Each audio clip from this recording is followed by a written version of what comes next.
The following program is the work of the broadcast students at the British Columbia Institute of Technology. BCIT magazine features news stories from around the Lower Mainland which were produced over the last week. Responsibility for the content of the show rests completely with the students and their instructors.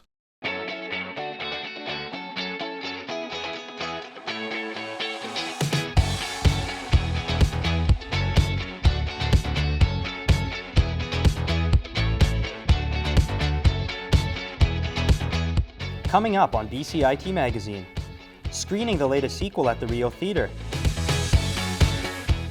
sprinting through the pandemic, and pumping up the music.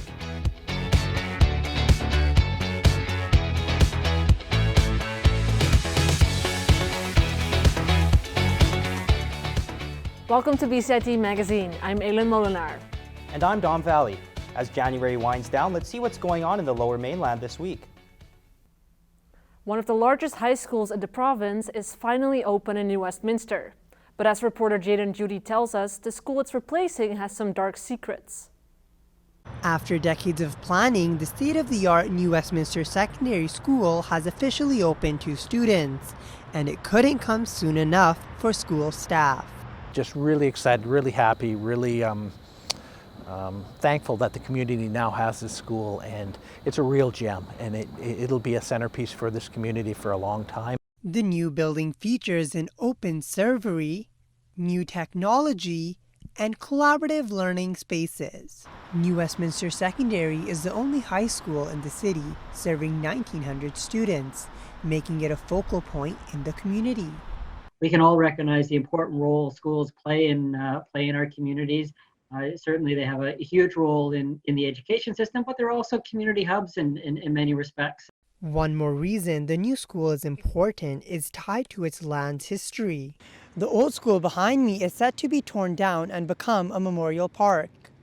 In the 1860s, this site was known as New Westminster Public Cemetery, used by the Sikh, Chinese, and First Nations communities. The Kakite First Nations have been working with the school district for quite some time. I'm really involved with the school district in New Westminster because the mandate of our band is education.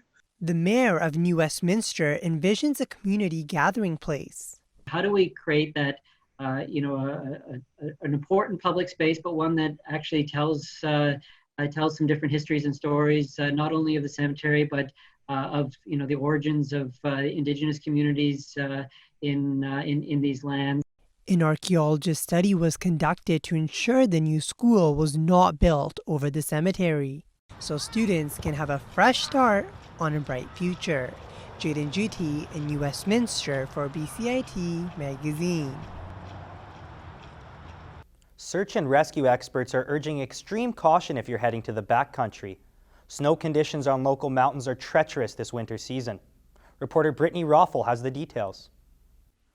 The beauty of the backcountry is attracting many visitors to the mountains, but search and rescue crews say too many inexperienced people are getting into trouble. The backcountry is unforgiving, really. If you go out there, a lot of people underestimate that cell phone coverage fades super quickly. COVID-19 restrictions have pushed even more people outside, breaking records for rescues. The better they're prepared, it's also easier for us as responders because we know they can help themselves. Only a few weeks into the new year, and BC has already seen several deaths connected to avalanches. They're getting out on snowshoes and going hiking on, trails that they hike in the summer, but they don't realize that those trails in the winter are exposed to avalanche terrain.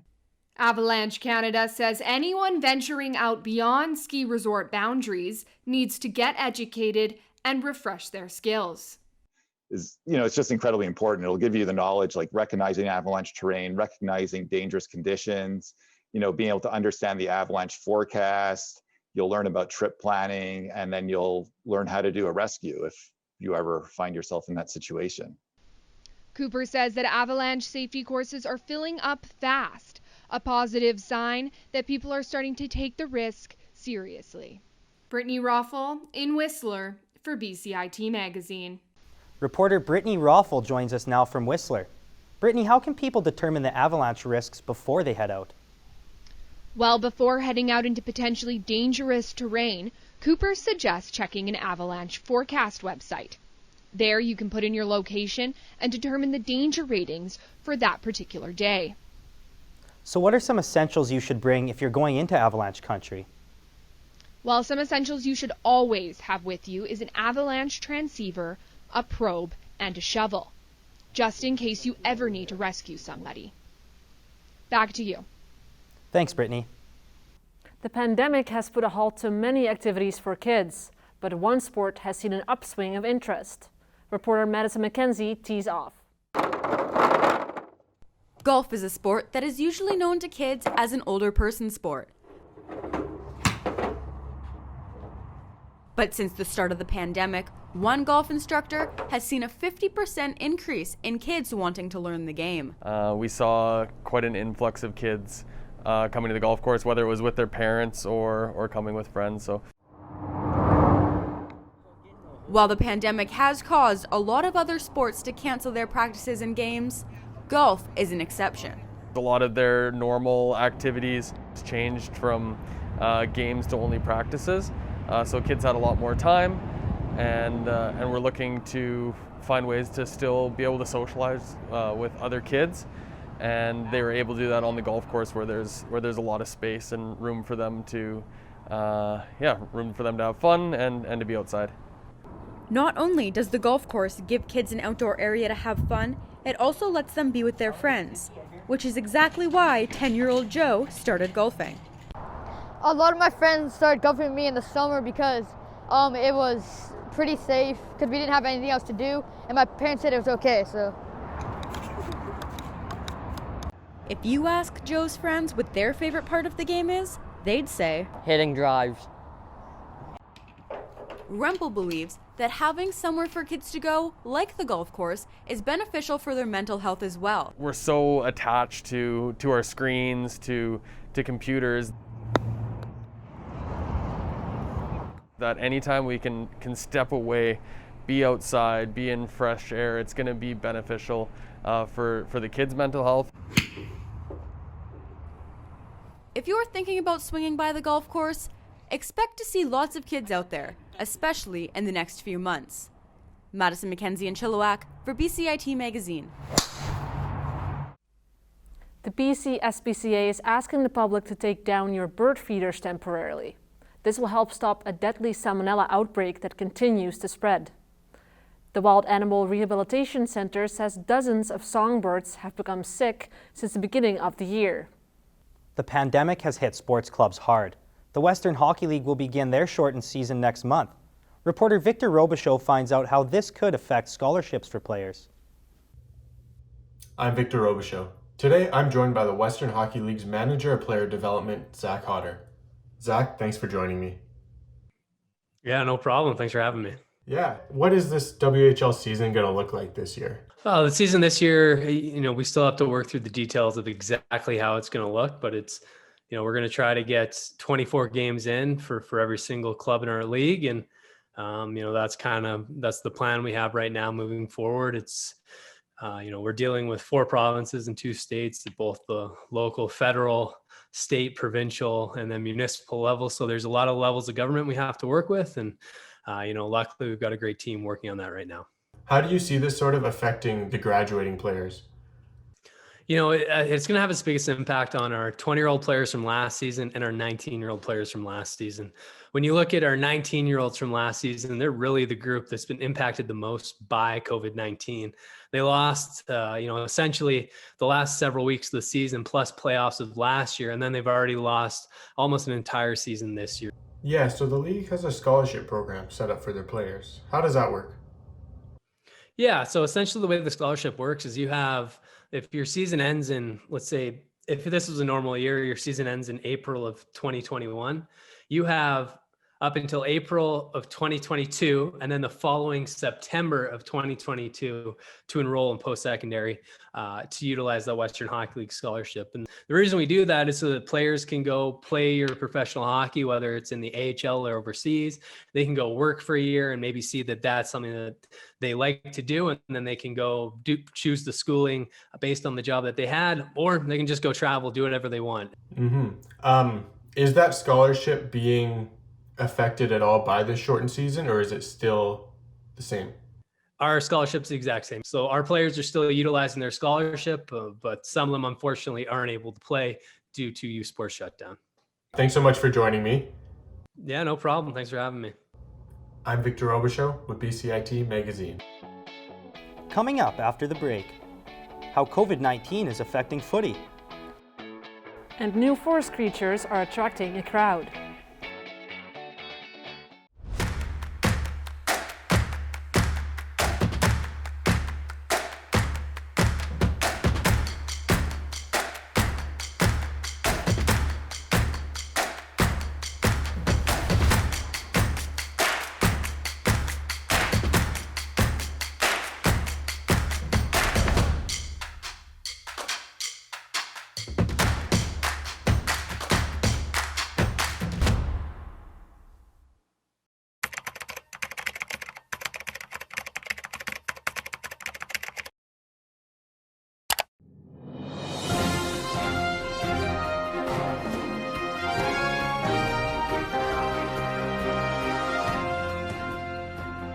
Local 5-year-old is missing. He stands at about an astounding 3 feet tall and was last seen at the broadcast center about 5 minutes ago. He was here dealing hockey cards and listening to...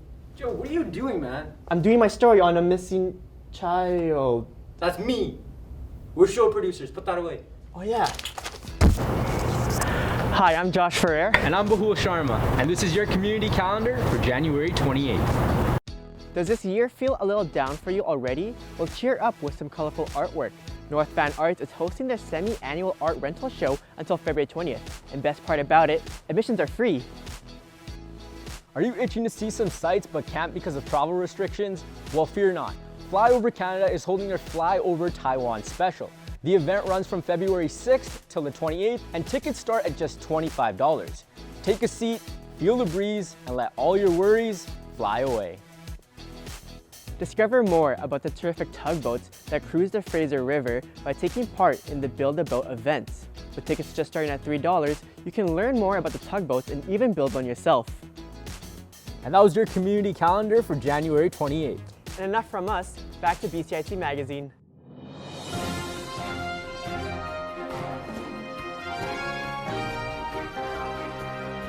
A local broadcast student is leaving the broadcast program to pursue his dream of becoming a clown.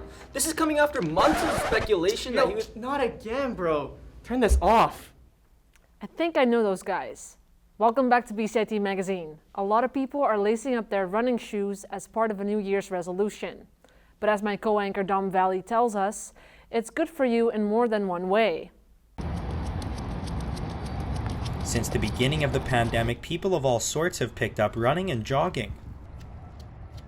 Some do it to get in great shape, others to get out of the house, and for some it just became easier to do with the schedule during the pandemic. It's getting easier for me to get out at lunch since I switched from working at the office to working from home. Olympian runner Lynn Kanuka helps train athletes for the Vancouver Sun Run to help people discover the benefits of running. So often what happens is when they get consistent with a program, they discover how good it makes them feel. So, and when they feel good, it's of course, it's affecting their mental health and their spirituality, and the two become completely intertwined with one another. A run repeat study last summer revealed people were exercising up to 88% more when social distancing and lockdowns began. Mental health, physical health, when you make a change in either side of things, it just starts to take hold in a holistic way, and you make decisions that are better about taking steps to better health in all aspects of your life. Even in January, with the temperatures down around zero and with light snow and rain falling at times, you can find a ton of people at tracks and on walking paths getting in their exercise. It does help. I force myself to go out every day, just at lunchtime, just to force myself to take a break. At work, I was just staying at my computer and kept working. If you need a mental health boost, consider putting your running shoes on. Dom Vallee, in Burnaby for BCIT Magazine. The 55th annual Super Bowl will take place on February 7th. Tampa Bay will take on Kansas City for the biggest prize in football. The game will look much different without the sold-out audience. But Canadian artist The Weeknd will take center stage as he rocks the field during the halftime show.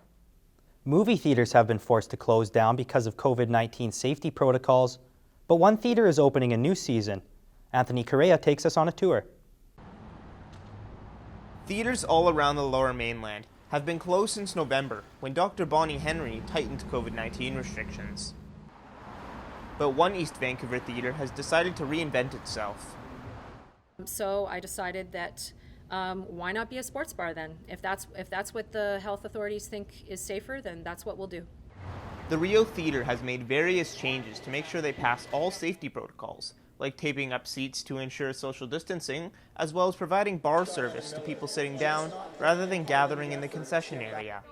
The grand opening for the theater bar was January 23rd and featured sporting events like the Canucks game and a UFC fight. The science is on our side, and cinemas are much safer than bars. People do not engage with each other, they're not talking, they're sitting in silence in the dark watching a movie. A spokesperson for the BC Alliance of Beverages Licensees supports the Rio's plan. I love the creativity of it, and I love the point that they're making, right? You would think at this point in the pandemic, we could have a little bit more nuance to some of our policies. It doesn't make any sense to just put blanket prohibitions in places for a place like a movie theater, which, how hard would it be to socially distance? It'd be extremely easy, right? It's too soon to say if other theaters will follow in the Rio's footsteps, but these customers seem determined to support the theater. I think it's a great idea. We're here to help support Rio. Yeah, keep them open. The Rio is a national and city treasure. Whatever they advertise themselves as, I'm coming here. So we are just trying to get the word out that cinemas are safe and they should be open. Anthony Correa, in Vancouver for BCIT Magazine.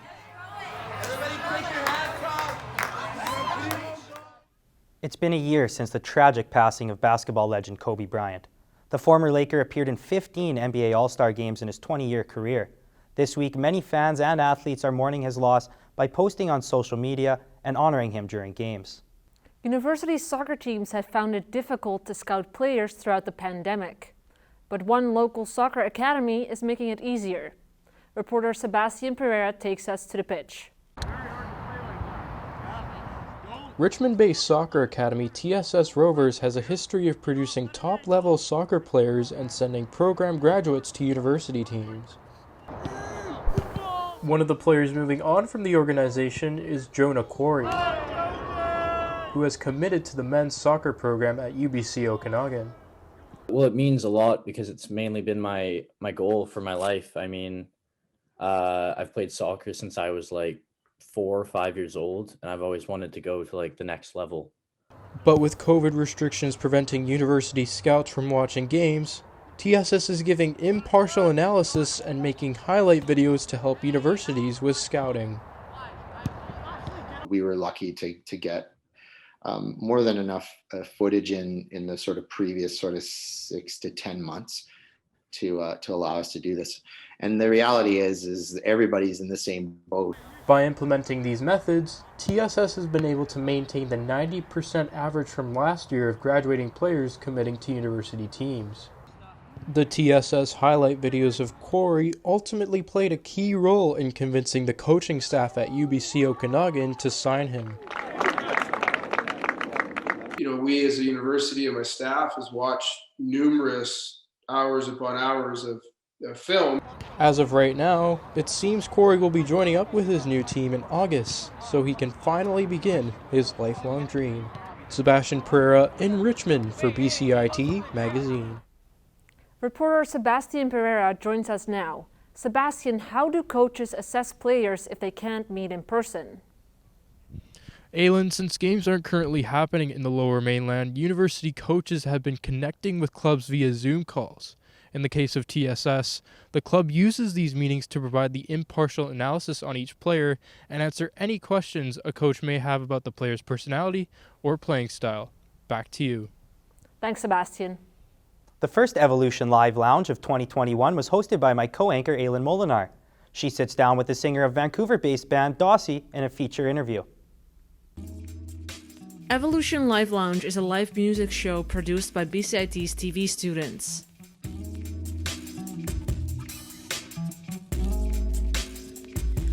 When we love making, it's a sweet escape. For a little while, a little while, for a little while, for a little Welcome, Dossie. Thank you so much for joining me today. Thank you so much for having me. With everything going on in the world, with the pandemic and everything, how has that challenged you as a band? It's definitely very hard because we aren't able to meet up in person when we aren't able to be in the same room to write. So what I've just been doing was going over to JT's and writing, and then I'll send that idea to the band and see whether they like it or not, and then if they do, we'll pursue that idea. Skeptical for thinking you'd put out the spark.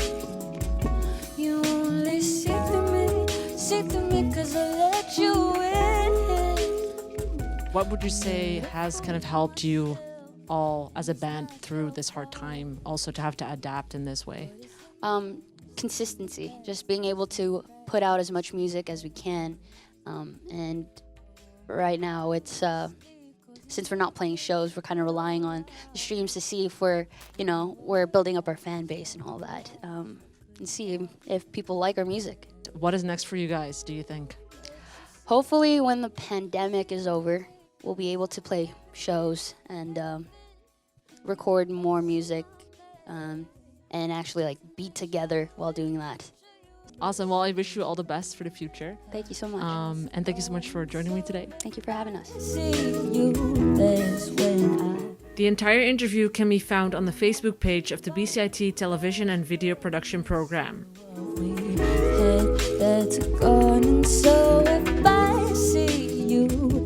I'm Elin Molenaar in Burnaby for BCIT Magazine. Reminiscing what we had, that's gone. Several mythical creatures have popped up in one Burnaby park. Reporter Stephen Lowe takes us on a hunt through the forest. Robert Burnaby Park is a quiet jewel in East Burnaby. Now, artistic gems within the park are attracting a lot of attention.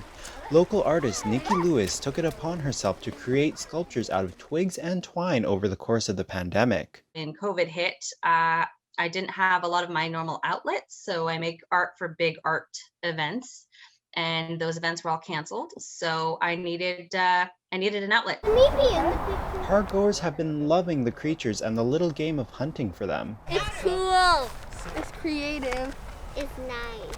I think it's awesome how she came through with being able to create artwork during this time. I think it's just great for Burnaby to have something like this. Yeah. The rest of them? Yeah. We've seen 2 so far. Some mythical beasts hidden in the forest include a mermaid sitting by a stream, a fairy that is taking a nap on a log, and a staunch guardian figure.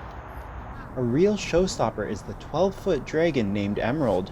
However, not everything has been a walk in the park for Lewis. I've gotten a few grumpy emails from locals who are not happy about all the traffic, and I totally understand. And it's a sanctuary for a lot of seniors as well. And so I just want to be mindful of their neighborhood. Lewis will continue to sculpt and create creatures elsewhere in Burnaby. I'm going to be building art and talking about it, but I don't think I'm going to give the location. I think it'll just be a fun, look what I made, can you find it, right? Make sure you keep an eye out the next time you visit a Burnaby park, He's getting you. as you never know what you may come across. Look at me. Stephen Lowe in Burnaby for BCIT Magazine. Beautiful. If you have any questions regarding the show, you can contact us at bcit-broadcast.com or bcitnews.com. Thanks for tuning into BCIT Magazine. I'm Elin Molenaar. And I'm Dom Vallee. See you next time.